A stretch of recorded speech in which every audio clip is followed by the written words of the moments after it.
I think spent material, once we get like the solvent remediation down and then get the standards and approvals there, that's going to be a huge input to replace one, like chopped hay and even silage.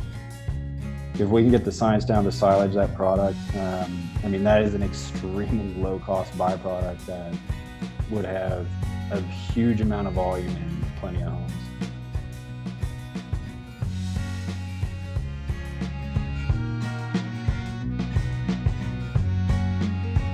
Welcome to the iHemp Hour. My name is Dave Crabill. iHemp Michigan. Its mission is to educate, inform, and promote the research, development, and cultivation of industrial hemp here in Michigan. iHemp Michigan advocates for wellness in people and the planet through hemp, and it begins with the farmer. Please join our advocacy and join iHemp Michigan. Mike Brennan, did you know that business members receive a listing in our business directory for only $100 a year? What a value. Anybody that's not taking you up on that deal is really crazy. So we have thousands of visitors hitting our website every month, and you can be seen right there. So let's get on with the show. We have great guests from PanXchange, Seth Boone. But Mike, let's start out with the little news from the other side of the point three.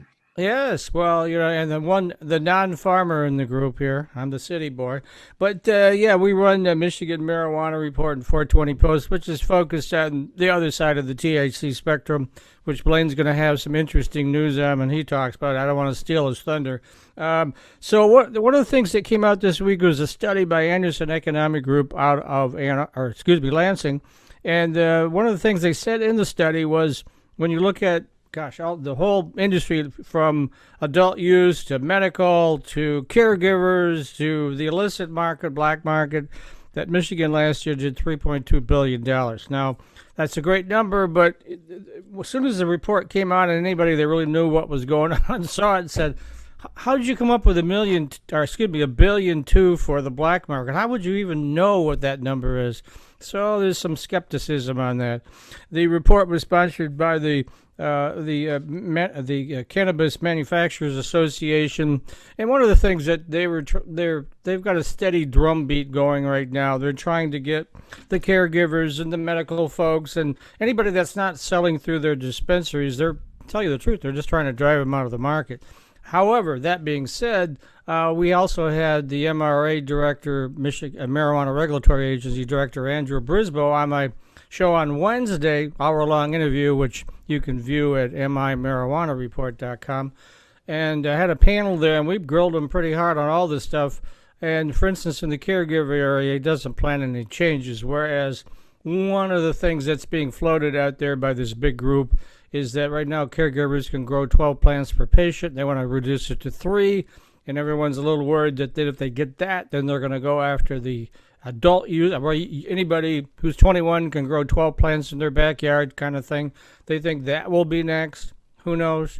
But there's a big pushback from the people that started the legal, actually it was medical marijuana back in the old days. Now it's adult use. But anyway, all those people that started that industry 12 years ago are not really excited about what these folks are trying to do. So there's a big pushback right now. So it makes great stuff for me to write about or to have on my shows, all the controversy swirling around. But anyways, he also covered the Delta 8. I mean, Andrew did. He talked about Delta 8 and why he wants to get that tested. Same reason that Dave Crabill pointed out is, what are you cutting that with? I mean, and so what kind of impact does that have on your body? Anything that goes in your body, right? And so he was saying he's in favor of bringing that in and have that tested. Not necessarily banned. A lot of states are banning Delta 8 outright, period. You can't use it. And then we looked at a bunch of other issues. Everything from the tribal, there's 12 tribes in the state that want to get into the cannabis business, but being that they're all separate, entities and not part of state jurisdiction, there's some question about what they're going to be doing and how closely their regulations are going to mirror what the MRA has come up with. So that was discussed in there, a whole bunch of stuff. So I urge you to take a look at that. It's an hour long, but it covers the waterfront. I know Dave watched it, right? Did you feel like it informed you? No, a lot of good information, and he seems supportive of the industry. It's just his hands are tied with the legislation. So I mean, that's where we need to do our work is with these high Yeah, price absolutely. I lobbyists, I mean, guess. he's a longtime administrator. He's been in law licensing regulation. I looked at his resume for like 20 years. So, I mean, he really knows how to play that game there. But at the same time, he's very open. Very open to, he likes where the way the industry's going. Predicts that we'll do $2 billion this year in legal sales, maybe more. One of the things he did point out, though, and this is probably obvious to everybody, is prices are coming down dramatically in the retail market. They're like down 47%. However, at the same time, volume is going up tremendously. So it's kind of balancing out in terms of the revenue being generated. But again, that's predictable. I mean, the industry starts out at one point and then everybody rushes in, supply and demand takes over.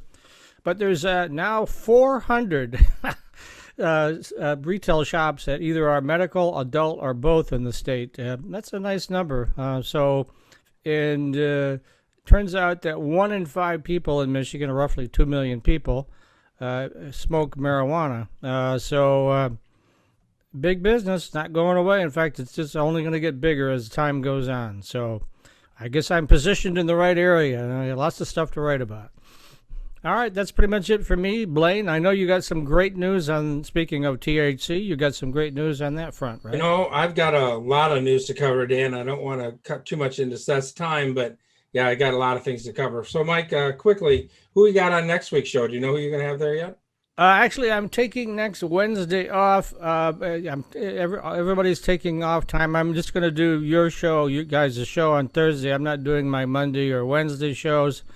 Vacation time. I need a break, so I'm trying to get the show together for the 14th. I haven't quite got that done yet, but I'll let you know when I do. All right. Well, we'll look forward to that then. Thanks, Mike. One of the things I want to start out with, I kind of quit doing a lot of the food recall stuff, but this one came out today, and I thought it's important, especially with the holiday coming up. There's been a recall of Avante frozen foods, their frozen cooked shrimp, because of possible salmonella contamination. And the reason why I bring this up is with the weekend going on, the holiday coming up, everybody might have to, might be doing some shrimp kind of stuff now. And the reason why is because there's a number of brands that are covered under this, and it covers a lot of different sizes of product of frozen shrimp. But so the brand names, if you've got this, is Cessna, Hanford, Open Acres, Waterfront, Bristol, Honest Catch, COS, 365, and Meyer. And of course, Meyer's a huge one for a lot of people. So if you've got any frozen shrimp at home, this product was manufactured between late December 2020 and February 2021. So if you go to the USDA website or even the Michigan Agricultural Development website, they list the products, they list the lot numbers, the codes, what size packages they're in. So if you've got any frozen shrimp at home, you might want to check that first before you share that with your family and friends for the holiday. Remember that you need to certify your acres with FSA. That's a requirement under the program this year. You need to get that done by July 15th. Otherwise, it's going to cost you $46 per farm. So let's not do that. Let's not wait. You've got the acres in. Some people do. I know some people are still planting, but if you got your acres in, let's get that taken care of. Also in the regular farm news, just so everybody knows, in Michigan, now other states are different, but pretty much in Michigan, there's going to be no 2020 FSA program farm payments for like corn, soybeans, stuff like that. With wheat, there will be a payment if you signed up in the PLC program of about 45 cents a bushel. So good news for some of the wheat farmers that are helping them out. Some other really big news that came out, and it just came out today under Hemp Today carried this article, and there'll be more on it, but the Appropriations Committee of the U.S. House of Representatives has directed 3 federal agencies to revisit the scientific underpinnings of the current 0.3% THC limit for industrial hemp.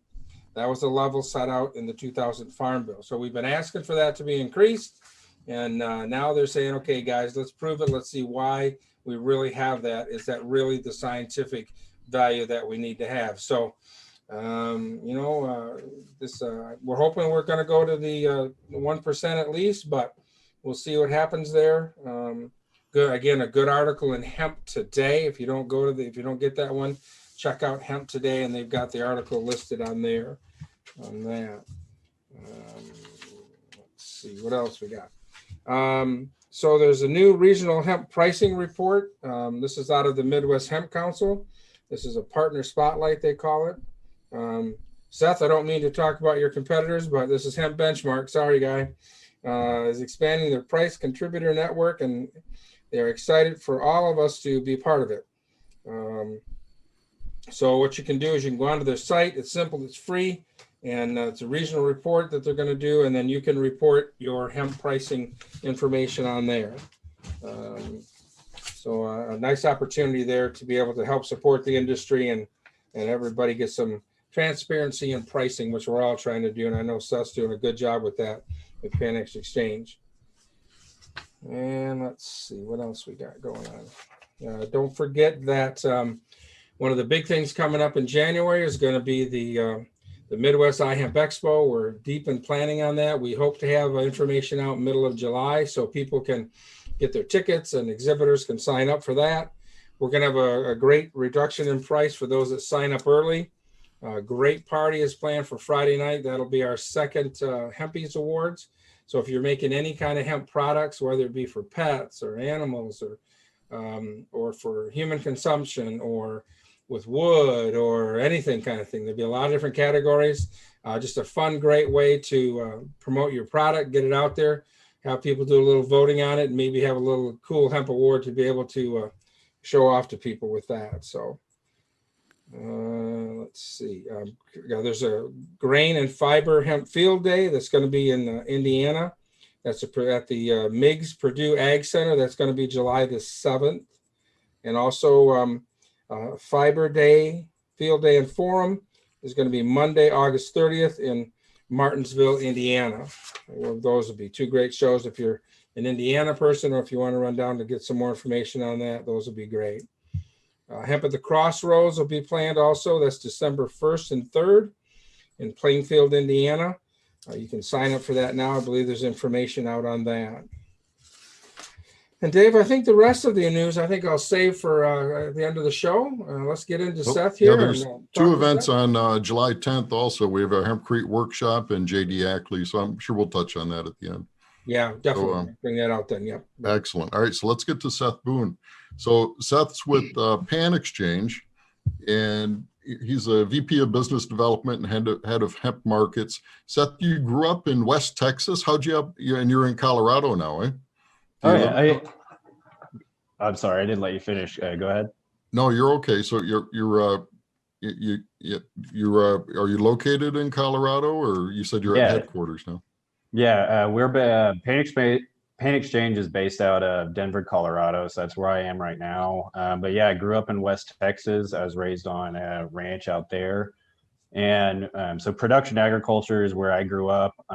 Went into college at Oklahoma State for ag econ, and then got my master's in ag econ at actually not too far from y'all at Purdue. Okay. And then went out really in kind of like the merchandising world. So like grain merchandising. I was a risk manager for a feedlot. Actually, at the time, it was the 5th largest feedlot in the nation. And then worked as a broker for FC Stone, and then that was trading cash grain all the way up to futures and OTCs, and even managing whole integrated positions for grain elevators. And then I worked as a export and domestic trader for JBS out of here, actually out of Greeley here in Colorado. And that's really where I got exposed to physically trading global markets.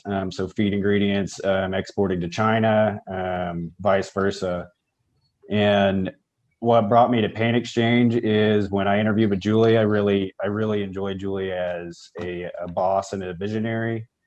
And really the thing that sold me the most is she made me do an abstract on hemp's potential. And then at the time I only knew about CBD. And then that's when I really dug into the potential for fiber, grain, and all the other industrial products that we can make with this plant. And I mean, it was an easy yes from that point on. And then since joining PanXchange, it's been great. I absolutely love the hemp industry. I love the potential that we have.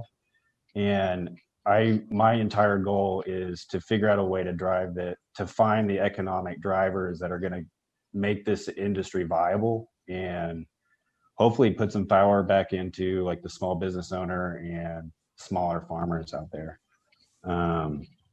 But to give a little bit more background about PanXchange, we specialize in nascent markets, which is building the physical markets for those, and then eventually the financial markets. We started out in East Africa for commodities there. We still have an office in Uganda. Long story short, obviously hemp was something that fit our wheelhouse amazingly well. And then we've been reporting on prices since January 2019 and have been running our platform since July 2019 as well. And currently we're the leading benchmark provider for hemp prices in the United States. And we're working very intently on standards development on the industrial side. And our goal there isn't like full ASTM standards. We want to work with those groups, but really we want to provide the information so farmers and producers at that initial level can market their products. It's really about educating what's trading and less about developing full standards for the long term. We want to get the ball rolling on these markets. I hope that kind of describes us well. We're also heavily looking at carbon and also about to release several white papers as well. We're looking for sponsors for that. So if you want some advertising space and want to be involved on kind of the market analysis side of things, I'd welcome you to contact us. And that's just through our website, or you can contact me directly at 806-676-9490. And that's my shameless plug. But yeah, let's kind of get into what we're seeing in the industry. I mean, I can start a little bit on the cannabinoid side. I think your podcast has done a very good job covering the news in the industry. I mean, prices have been, I think we're starting to recover a little bit. It's just a very big question on what is the true supply situation on biomass. Right now, I don't think there's a lot of quality out there. Like by quality, I mean 8% material that doesn't have a lot of herd or fiber material in it. So it's very clean, 8% or greater. That price has moved up. People are willing to pay for that. I don't think there's a lot of unspoken for material out there still. If there is, you probably have an advantage marketing your crop. Issue I see is there's still millions of pounds of 4% or less that was wet baled and is difficult for a lot of processors, especially your higher end processors, to deal with. So I think biomass, we might actually see two prices down the road. It might really delineate that much. On the acreage side, what we're seeing is there's going to be definitely a reduction on cannabinoid acres. What we're seeing, there's not a lot of free acres out there. Like processors already have spoken for their acreage, and there's only a few people I know that don't have them already. Hey, Seth, so just to interrupt you a little bit. So is there a difference that people can get for the way it's extracted? So, ethanol versus CO2 versus other stuff, is there a difference in that price, or is it just really when it gets down to the bottom line, we have the crude or the distillate and that's what it is? Is there? Are you talking on like biomass, or are you talking like crude? On biomass, I'd like your CO2, even water processors, like things that maybe that are more for quality and less for efficiency. They're not like, there's several of those processors that can't efficiently extract out of the 4% material. It's not clean enough. There could be some mold issues. So it's really like your throughput extractors like hexane and maybe even ethanol can fit into that too, depending on your system, that can economically purchase that material. But the problem is it's still a ridiculously low price.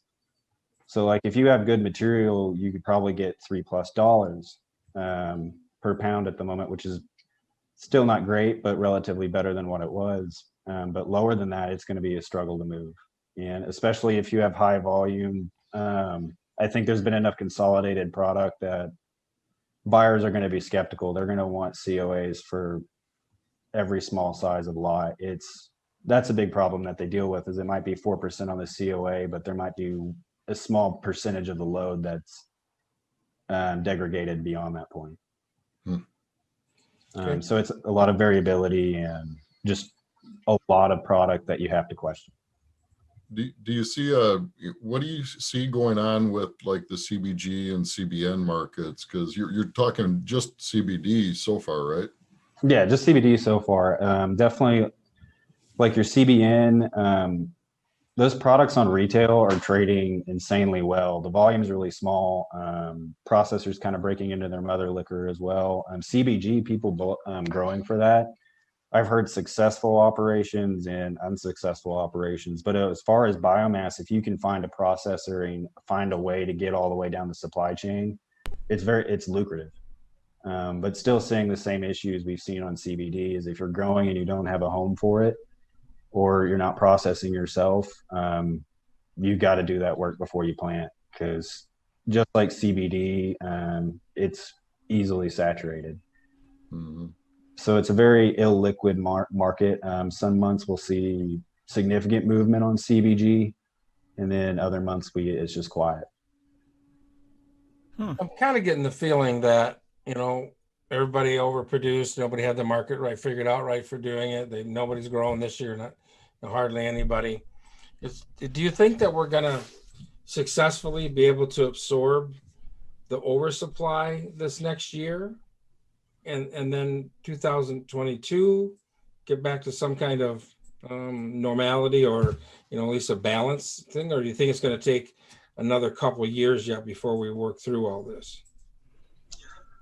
Oh, I mean, that's a very good question. There's a lot of complicated answers beyond that. I'm of the opinion that this year acreage is going to be much smaller than we thought. And it seems like it's very much focused on the CBD piece, because D8, it's such an unknown. If D8 continues to be sold, we very well could, and there's less than expected headwinds in that market, we could end up with a shortage of quality product. And at that point, I think we're going to be pushing a lot of that. If the price increases enough in a short amount of time, that 2019 material is going to still be viable for extraction. And then those hexane ethanol guys can make money off of that product. And then I see that going straight into isolate and going into Delta 8 or other products. And so if Delta 8 faces less than expected headwind, I honestly think we might actually have a shortage of quality product, but that 2019 material will be a residual demand. And then it's a question on how well it's stored and how long it's actually going to be last. Like, my thought is we're not going to be able to process it at the end of next year. I think enough of that has been moved around and broken into that however it was stored isn't going to hold the bucket. So it's very likely that we could have a shortage of quality material next year, but then we're just going to overproduce again the following year because prices are going to recover. In the end, long term, I don't think we're going to have a fluid market that can deal with the cycles of an agricultural market until we have the data on volume, plantings, everything else to make those decisions. Like, we almost need a WASDE report for the cannabinoid, for cannabinoids, that we're always going to end up in this catch-22 scenario where it's either a shortage, one extreme to the next. So ultimately, that's our goal, is we want to get that volume data. We want to find out what's moving. We want to have a good handle on production, and then what realistically is the excess that we have. Because right now on paper, over the past 2 years, we've overproduced 250 million pounds of biomass. Wow. And that's just on paper. It's got to be less than that through a lack of efficiencies, everything else. It might be 150 to 200 million. Getting back to your Delta 8, though, for instance, in Michigan, it's going to be tested and moved into the licensed provisioning centers. And one of the people that we work with distributes to about 2,000 locations around the country. He has gummies and things with Delta 8 in it. Now, he sees the handwriting on the wall. He's going to move into G and N because he just doesn't want to deal with the headaches, because a lot of states are just saying, that's it, we're not going to do Delta 8 without even testing it or anything. So that market is, everybody calls it marijuana light, and that's really what it is, right? you get a buzz off it a little bit, and you buy it at a gas station or a health food store or whatever. So I mean, a lot, like you say, Delta 8, I think is, I don't know if it's going away. Some people may still use it. It may be allowed to be used in Michigan, but a lot of other states are just saying no. So, and nobody knows how to play this out. Like you say, you start your grow in the spring and you harvest it in the fall, and what happens in between? It's a crapshoot, right? You know, so hitting the nail on the head. I mean, and from the Delta 8 processors that we know and through our network, they're playing now. I mean, which is, I mean, I can give this price away. Like Delta 8 down to the low point this month was 800. That's a sharp decline month over month. Per kilo, yes. And the thing there is, I think people are trying to get rid of their positions. They're trying to limit their positions because the spigot can be turned off at any moment, and you don't want to be caught with 2,000 kilos of Delta 8 that you can't move. Exactly. Yeah, or vice versa. Even the other side of things, I think they've pushed through the isolate that they have on hand. I think there's been some Delta 8 buyers that have said no to isolate, turned down isolate this last month. I think the same side, I mean, they have 2,000 kilos of inventory on CBD isolate. They don't want to be stuck with that either if they don't have a plan with what they're doing with it anymore. So I think they've slowed down on the isolate. It's kind of the price action we saw there, because isolate actually kind of took a little bit of a dip in some areas this last month. Yeah. And just so people know, the Delta 8, they take the isolate and it's some type of acid wash that does the conversion into the Delta 8. Yes, exactly. So it's usually very caustic chemicals that are used in the processing, and that's been my concern. It's not naturally occurring. You have to create it, and that's where all the regulators and governments are like, how are you doing this? And have you done studies to see what that does to the person's body that's using it? And that's the big bugaboo right now. So agreed there. Yeah, I mean, go ahead. Well, I was just going to ask, the corn markets, you guys follow all the agricultural markets, right? I still follow the agricultural markets. I mean, we don't report on them or anything, like we're not in depth, but go ahead.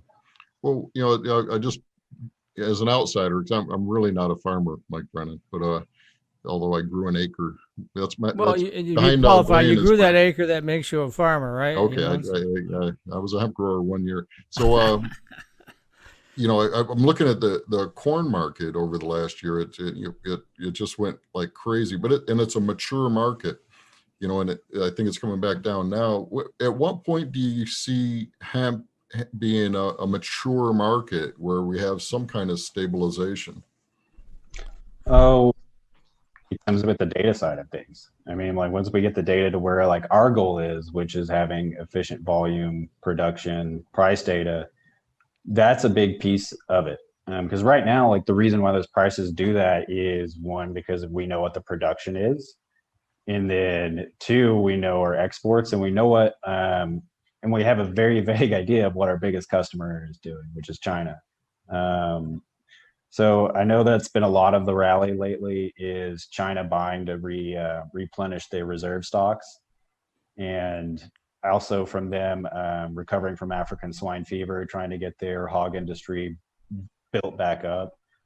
And so that's the thing, is we know what those trends are in the corn market. And then the other piece of it too is there's a fluid financial market backing it up that people can use to hedge and base their prices off of. And so like that's how they trade basis. And that's the point that we want to get to, is like we want our prices to be robust enough to where people can extract basis off of that. We know there's buyers that already do that.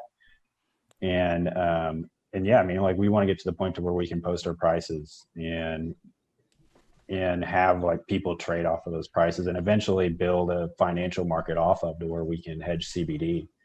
And I mean, and then down the road, I see that being on a point per point basis, because we're going to have to include all the other products. We're not going to have the volume to do it. Then beyond that, like the industrial products, there's no way, and they're not going to have some form of a financial market beyond that. The industrial markets are really where the acreage and the volume is. Mm-hmm. And I think there's more opportunity for standardization there. Yeah, let's talk about grain. Yeah. Yeah, Seth, you had a great article that I read the other day about how hemp fits into the animal feed market. Near and dear to my heart, because I've been doing a lot of stuff with grain, and I make my shameless plug. I make my hemp seed oil. We have that, we do, and the protein. If you play your cards right, he'll send you one of those. So I got to get an address you have to mail to. So thank you. Where are we going with this? And I know we got Hemp Feed Coalition doing a lot of work on this. So yeah, let's talk about that. Yeah, I mean, I'll start at grain at the very top level. What we're seeing, I mean, it's still huge trend in the food market. I think the food market can eat what our production is right now. There is some feed going out there, but it's really like for somebody feeding out their own calf or extremely like state level things to where like outside it, what you can do with an adulterated fed animal. So there's like very small experimental scales that are feeding it. But the biggest things I think to get to the feed, besides the regulatory piece, is price. Like on a protein basis, hemp's going to struggle to compete for a very long time. There's two paths to get there. It's either through outside additional markets where hemp has a unique advantage, or it's through subsidies through the government, so we can catch up on the 80 years of scientific and market advancement that we didn't get to enjoy in corn and soy. We did. So probably the biggest development I've seen on the feed side is what Montana did. Their recent legislation. I know there's other states that are looking at this as well. I know Texas, Oklahoma, there's some balls rolling there to get that off the ground. But what Montana did is exactly what I think we need to pursue without any federal subsidies on hemp grain for the feed market specifically. And it's the non-production animals. So everything that's not in the food supply system can be fed hemp as a feed ingredient in Montana. And that is your equestrian, like your personal equestrian, not competition. The competition people, there's a bugaboo about CBD on that. So that's like horse racing, rodeos, and the like. But those like companion animal feeders are the ones that are going to see the nutritional benefit for their animal, and they're not going to add the dollar value to it. They're going to hold a lot more value for these products. And the biggest thing I see is hemp an advantage nutritionally is the omega contents.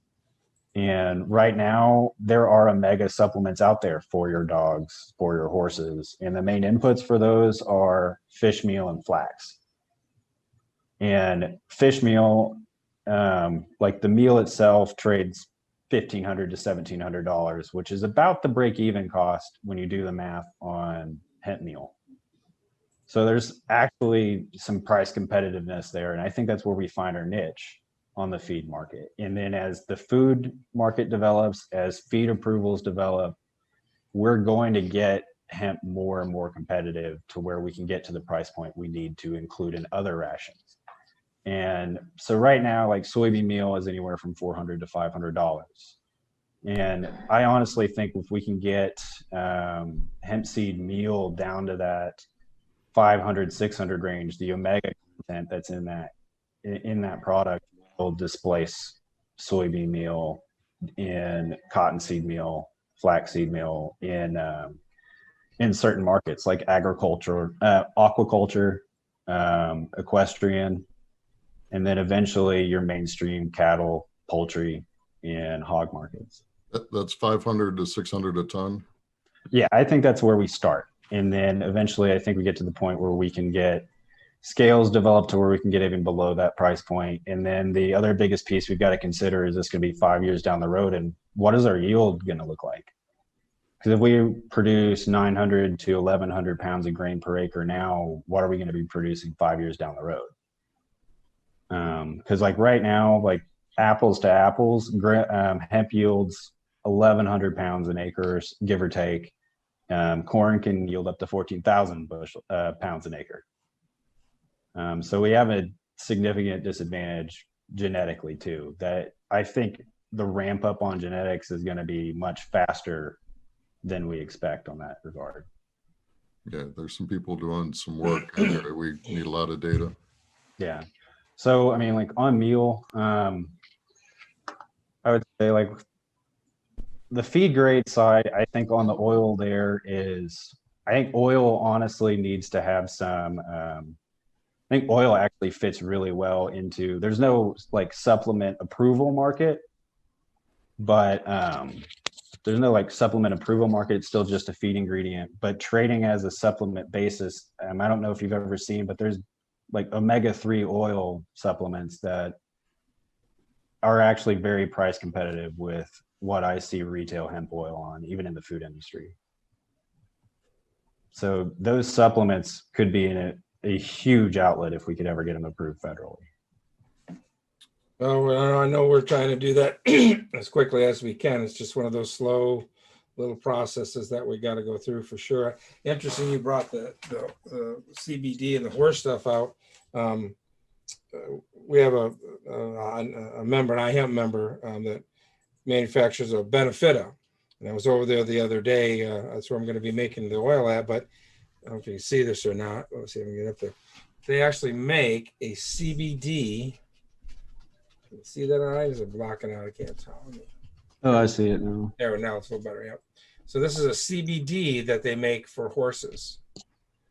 Getting very good reports back from people, and I've given a few samples out to some of the people that I sell my hemp herd to for bedding. So we're interested to hear back. She's really excited to try it. She has a horse right now that currently they give kind of an aspirin to for anti-inflammatory. And she knows some other people that are using the CBD for horses and getting good results with that. So, and I'm hearing CBD for dogs is real big too. Kind of, especially young dogs that are kind of like, hyper, calms them down and that sort of thing. Oh yeah, I mean those markets are, they've been blowing up, and I think they're going to keep going up. I mean, especially like the horse CBD. Blain, I agree with you. I think that is going to be a bigger market than we think it is. Should go down to Dallas Fort Worth area and start selling that. Yeah. Well, then, I'm just recently getting into the horse thing, and I hear there's a huge horse in Florida by Ocala, I guess it is. Oh yeah, Wellington. Yeah, there's a big equestrian there. I have a friend that lives in that area. He drove me out there last time I was down there, and I didn't even know it existed. It's really high dollar. It's the one percenters with their ponies, but boy, they spend a lot of money on them. Oh yeah. And then another piece on the feed part. I mean, that's not necessarily grain specific, but the spent material, and even fiber itself. Like we've got to look at the other kind of feed markets that are out there. I think spent material, once we get like the solvent remediation down and then get the standards and approvals there, that's going to be a huge input to replace one like chopped hay and even silage.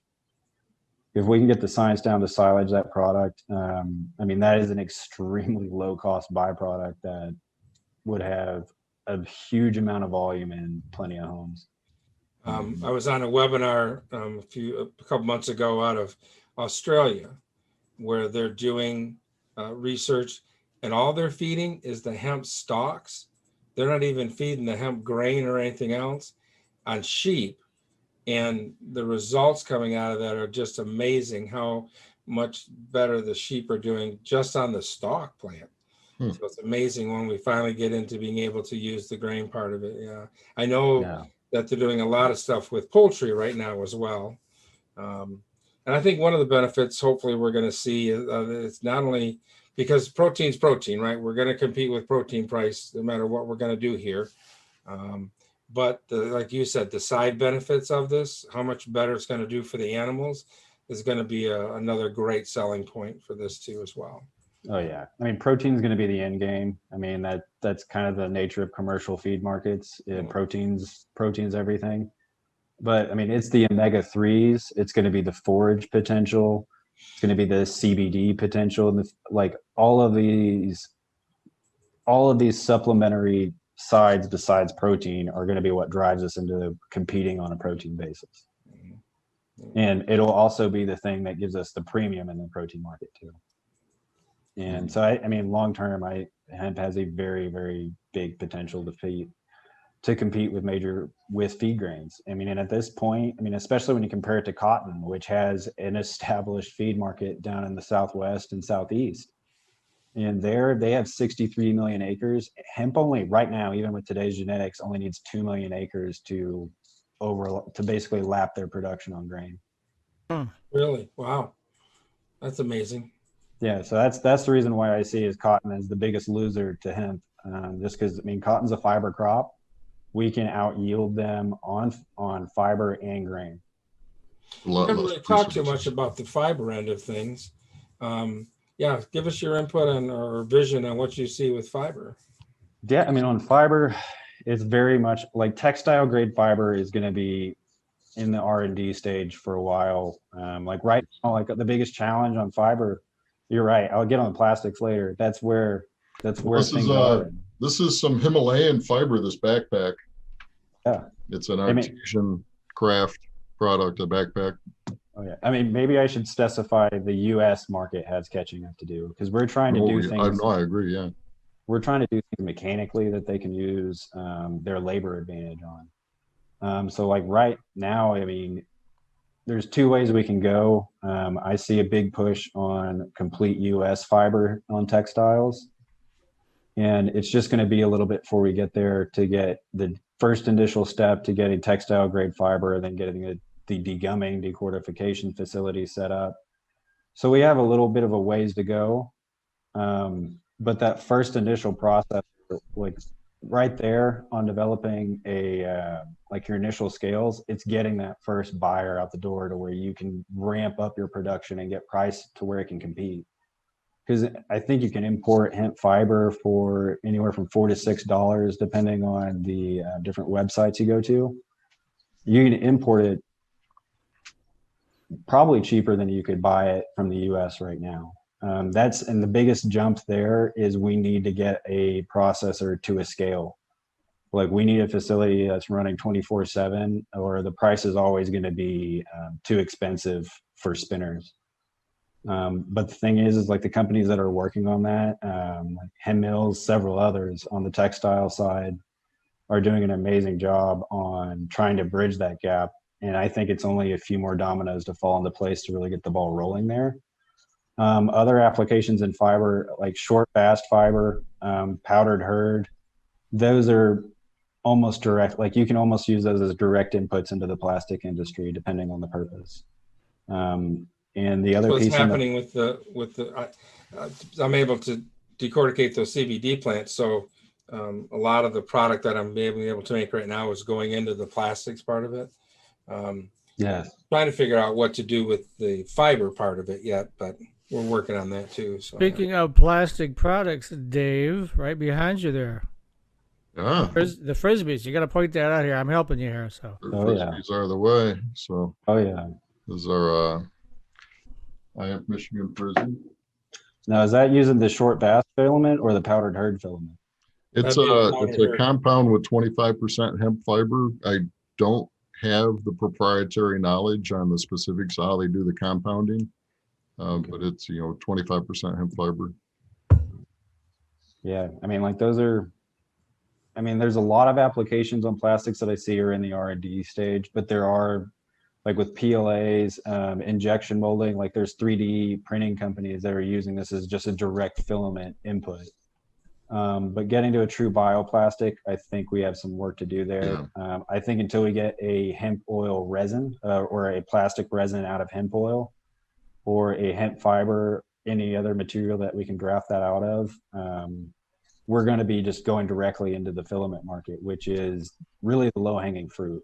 And overall, across the board, for all these products, I think that's the thing that we need to concentrate on now to get the ball rolling is these low-hanging fruit. Like, I know hemp will change the world, but we're not going to do it overnight. We've got to accept what we can and, I mean, start generating revenue so we can fund the projects that are going to change the world. What I'm already seeing and feeling is that we're going to get the manufacturing industry all excited, right? And then somebody's going to come in and say, okay, I need 100,000 or 1,000,000 pounds of it. How soon can you get that to me? And my response right now is, well, next year, because it's too late for this year, right? I mean, we've already planted the crop. We can only generate so much out of it. So that's what I see happening is we're going to get it. It's going to get going. And then we're going to get to that point. Yep, we can do it. You can have it, but you got to get a steady supply of the material. So, yeah. The potential right now is for a smaller scale plastic company to take on this product. I mean, because if a large company, like if 3M came in and gave what their true demand would be for this stuff, they're going to eat everything in the market. I mean, there's not going to be any left, and they're not going to like the price that they'd have to pay for it either. So like my thought is like a smaller company or a smaller injection molding company, it's prime for them to take advantage, because those are the sizes that are going to have the supply for them and then be ready for next year to set up. And if we can get those supply chains established, that just makes the chicken and egg scenario a little easier. Here in Michigan, with all the manufacturing, a lot of manufacturers are going to 3D printing rather than buying products from China and the shipping and the costs, all that political stuff and all that jazz. So that's really a micro market, actually. I mean, you would make the product that you'd put into the 3D printer, and then they could print out whatever it is that they've designed. I mean, here in Michigan, that's what they're taking a serious look at. We have a group here called Automation Alley that is now statewide and Industry 4.0 stuff, and that's what they're really big into. So that would be, a good starting point. It'd be a smaller player, but then you could get all that tested out and see how it flies in the manufacturing space. Oh, yeah. I mean, and then from our front, like we've even identified some specs of things that are trading. Like I want to share that here if that's okay. I mean, these are the things that the low-hanging fruit products that would trade into the plastic industry. And what we're seeing are like a short bast fiber. The molders that we've talked to, it's actually surprising how uniform they are. But give or take, that's about that's short bast fiber that's under 3/4 of an inch. Typically has to be pretty clean, and that's really the hardest part about it is getting it clean.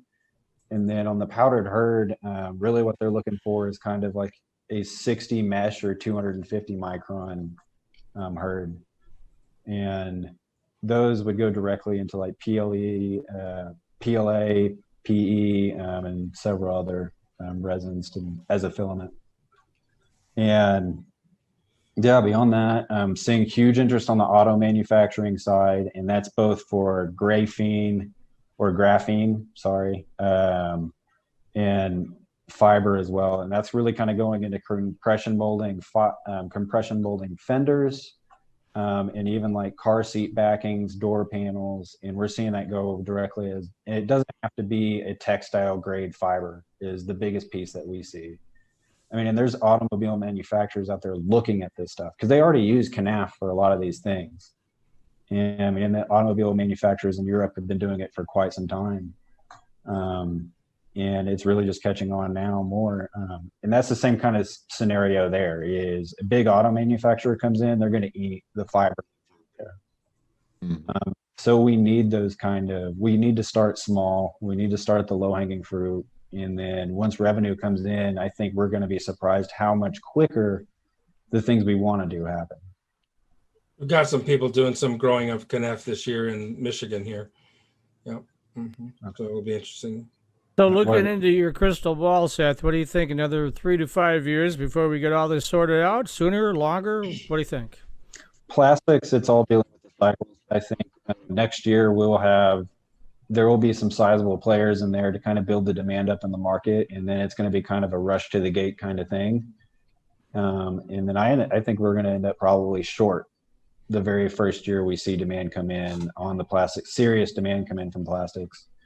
Fiber, I mean, the auto manufacturers, I think they've done enough work and quickly enough to where it's going to be just like the plastics. It's going to be next year someone come in, and then we're going to probably end up short, and it'll be 2022, 23 before we start growing enough for them, and then we could be in an oversupply situation. But by then, the other thing the other piece of the puzzle here is by then the other applications will be developed. Hopefully they develop enough quickly enough to where we can tackle any potential oversupply issues. And around that time, I think the U.S. fiber industry, like for textiles, will be more developed, and we'll start seeing complete U.S. supply chain hemp fiber out there. And I think you'll know when it happens, because whoever does it is it'll be the first thing you see on Google. They'll advertise PR as much as they possibly can, because whoever gets to that point is winner. So what would you recommend for I'm sorry, Blain. What would you recommend for Michigan hemp farmers next year to grow then? You've laid out various scenarios. Based on that, what would be the best thing to move into? I mean, the demand I've seen, I mean, obviously a Ford Motor Company in Detroit. I know they're doing R&D, or I've heard enough confirmation from everyone to know that they are doing it. I'll put it that way, honestly. Well, yeah, Billy Ford's real big on green, so I'm sure they're doing it. So.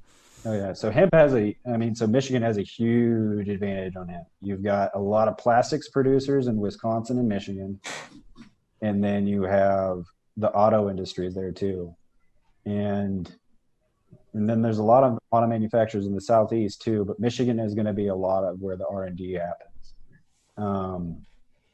So I think like a raw industrial grade, not textile grade fiber is going to be, Michigan's going to have opportunities to trade that. And then also the powdered herd, and into the plastics industry. And then Blain, from what it sounds to you, is like you're going to have those backup markets, those byproduct markets, like your hemp horse bedding, or even like bases for racetracks, anything like sawdust that you can replace sawdust with.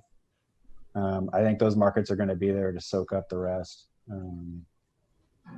But yeah, I think plastics and fiber for the auto industry is the opportunities for Michigan, or local opportunities.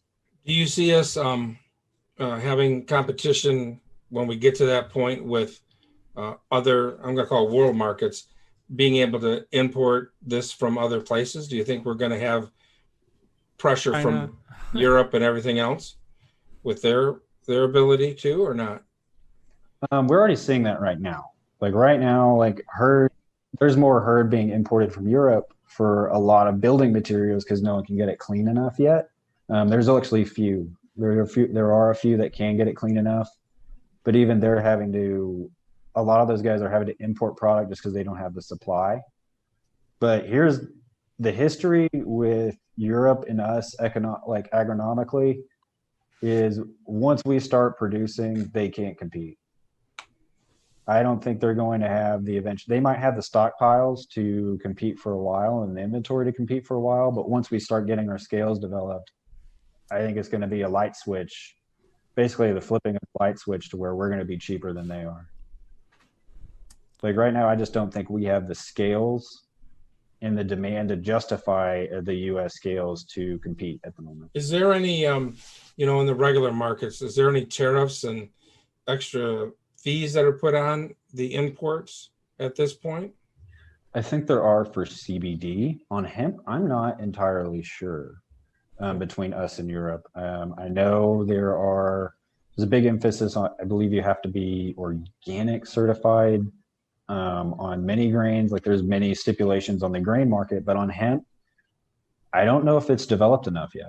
I know for importing CBD over there, you have to be like GMP certified for one, and then you have to meet specific requirements on CBD. But for true hemp, I don't think there is. And I believe for the US, it just has to test under certain, like it can't be a hot product if it's true hemp, but I don't know anybody that's importing true hemp from Europe. Yeah, the transportation costs have to play a major role in it. It seems like everyone we talk to, as far as setting up some type of processing, they want to pull within 100 miles of their plant, Yes. to have that feedstock. Yeah, like true hemp, I mean, it's going to be 15% water. That's one reason you don't want to haul it very far, and it's not going to be very dense. I mean, it's just like the hay or silage markets. Like when I ran our silage program out of the feedlot, the furthest farmer away for silage, because it's so heavy on water, is 10 miles away. Oh, really? Wow. It was not efficient to haul it more than that because it was 30% water. Mhm. And then so on the true hemp side, that's definitely it. And then on importing herd, that's another piece of it too, is the packaging that we're having to deal with from there. It's hard to get, like on a 20-foot container, it's very hard to get the 23 tons that you're maxed out on. You're not going to get 23 tons on a 20-foot container. And then unless you vacuum sack, you're not going to get 40,000 pounds on a hopper here. So those are the things, like the packaging methods, especially on herd and fiber. Fiber, I think, is going to be like a cotton bale, but herd, it's going to have to be vacuum sacked if it's going to travel, and the same with true hemp. Yeah. Yeah, I know it takes up a lot of volume. I experienced that on my 1 acre. All right, I think it might be time for the recipe, Blain. Yeah, we're going to close that, Seth. Again, let's put a plug in for your company, what you can do, where people can find out more and sign up for your services. Oh, yeah. Yeah, I mean, we're all about the market development. We are like I said, the leading price provider for cannabinoids and industrial products for hemp. Also pushing initiatives on carbon markets and white papers. And you're welcome to subscribe to our reports and reach out to us on our website, PanXchange.com. That's PanXchange. My direct cell is 806-676-9490. And also reach out to us at hemp@panexchange.com, and we'll be able to help you. Excellent. You know, we're planning a show for carbon markets, so we'll probably want to bring you guys back in for that show too, because that's getting to be a little hot topic right now as well. So. And you should invite him to the big show in January. I think you bring a lot of value to that. You know. Oh yeah, we're definitely talking about that situation. So yeah. I greatly enjoy being on. I mean, I appreciate it, and I mean, anytime that you think I can help you all on here, yeah, give me a shout. I'd love to be a part of it. Appreciate it. Well, you want to stand by. Now comes the best part of the show, and another use for hemp. Blain's going to show you here. Go ahead, Blain. Well, before we get into the recipe, just a couple of quick things I do want to mention again. Dave touched on them a little bit. July 9th at the Crazy Horse Saloon and Steakhouse in Holland, Michigan, we will be having our July hemp networking. We call it hemp working. And then on the 10th, Saturday, we're going to have a hempcrete workshop out at the Critter Farm.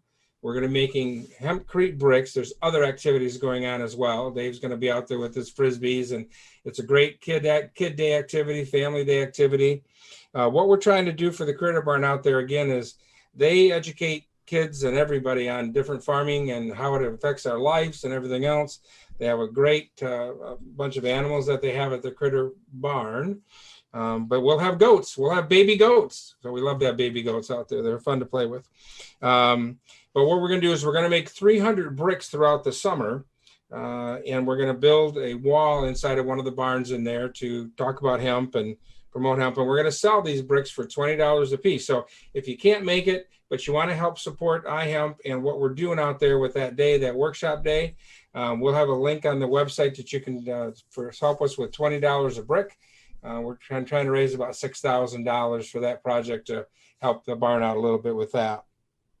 And then also on the 10th, so we got a twofer. We got a twofer on the 10th. J.D. Ackley is going to be having his event. They do farm servicing, taking care of planting and harvesting. It's the farm stand grand opening, he calls it.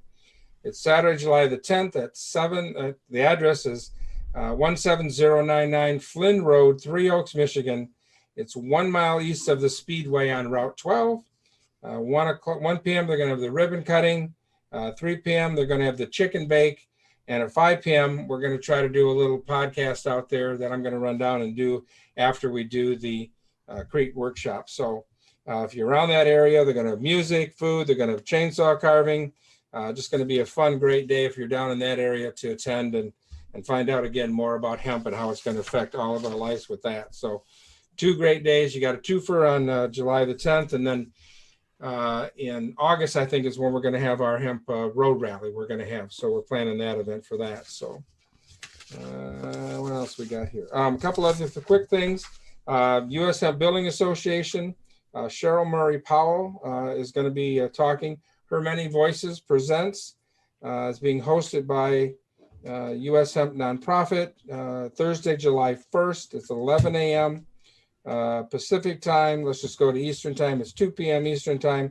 She's going to be discussing building a sustainable hemp company in a highly regulated market. Cheryl's also going to be one of our attendees for the expo as well. Had a great conversation with her, meeting her out in Colorado and then talking with her. So again, a great one on July the 1st. That's a webinar at 2 p.m. We'll have that posted. And the other thing that's going to be happening is U.S. Hemp Building Association. They're going to have a webinar, and I'm going to really get this name. Dave, maybe you can help me. Sergey Kovla Kalemko. Just go with Sergey. Okay, Sergey. Let's just call him Sergey. He's a great guy. I haven't met him yet, but I know I've met him. A lot of good things I've heard about. Interesting guy. He's on so at the evening. This is 8 p.m. Pacific time, which would be what, 4 p.m. our time, if I'm doing that math right. Oh, excuse me, 8 a.m. Pacific time. So this is Saturday, July the 10th. He's going to be hosting and discussing a hempcrete building, following by a questions and answers session. So those are two great events coming up with the U.S. Hemp Building Association coming up. And now, without further ado, we'll do the fun part that everybody watches for, right, Mike? That's it. Put a little hat on, get that going. Last week I told you that I was going to do a hemp milk recipe, and we are, but here's why. Hemp seed milk market reaching a valuation of around 415 million by the end of 2031. The global hemp seed market is set to experience a value of growth of more than 11% over the next 10 years. The application of hemp seed milk is increasing. The industry owning its rising preference for healthy, organic, and nutritional food products. Demand for hemp seed milk has surged because it is the best alternative to dairy products for consumers suffering from lactose intolerance. Shifting preference towards vegan products is also accelerating the market expansion. So that would be like soy milk or almond milk, but in this case, it'd be hemp milk, right? Correct. Right. Correct. They're doing a lot of packaging stuff that can increase the shelf life for products up to 18 months without the need for refrigeration or the preservatives. So, so it's contributing to the rising demand for hemp seed milk. But you don't have to wait until any further, because I'm going to tell you exactly how to do this really simple recipe. And if any of you know me, you know I like to do simple things. So that's where we're at with this.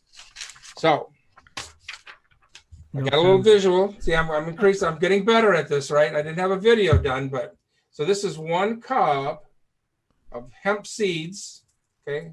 Hemp seed hearts, which you can buy in any grocery store. You can buy in any health food store. Eventually, I'll have it packaged on mine, and we know we have a couple other members also that, if you look on the website, carry the hemp seed hearts as well. So this prep time is about 2 minutes. Total and cook time is about 3, and total time is about 5. And the nice thing about this is after you get the recipe down and you start making it, now you can experiment, right? You can start adding fruit to it. Blueberries are coming in season. Strawberries were just there. So you can make strawberry milk, you can make blueberry milk, you can make peach milk, whatever you want to do here. Oh. Yeah. So it's real simple. It's 1 cup of hemp seed hearts and 4 cups of, they say filtered water, but water to make this. So you add 1 cup of the shelled hemp seeds and 4 cups of the water to a high-powered blender, a Ninja blender or a food processor if you have that, and you blend it until it's smoothie and cream.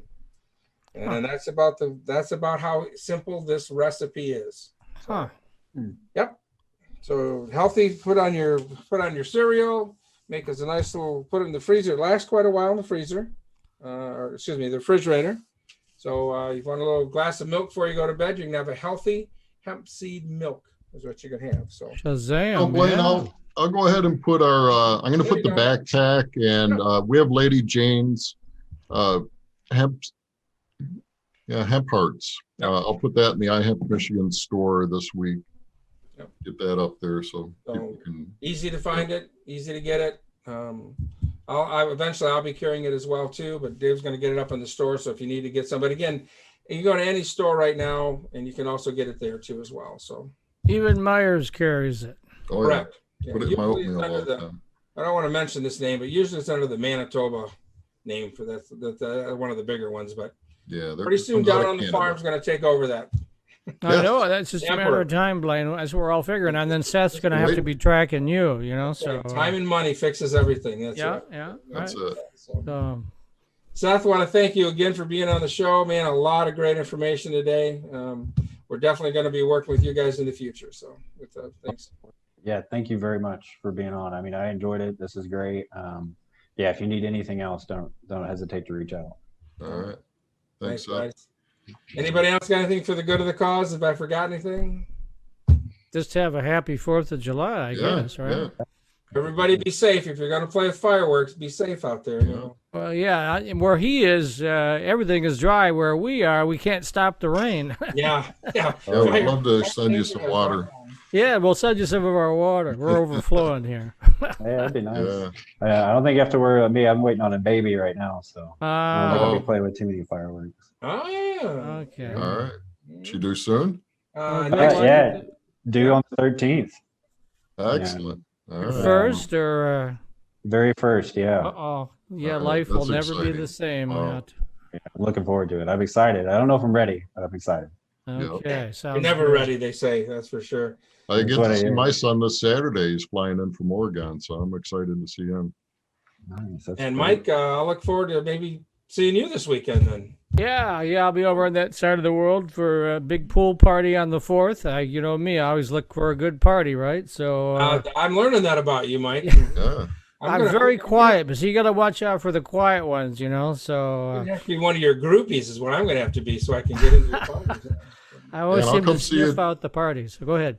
I'll come see you for lunch tomorrow, Mike. I'm gonna Yes, come back yes, you're going to through be Ohio. blowing through Ann Arbor. That's where I'm in Ann Arbor. We're all scattered around the state. So We'll do our Blain's Frisbee Friday. Frisbee Friday. Yeah, sounds good.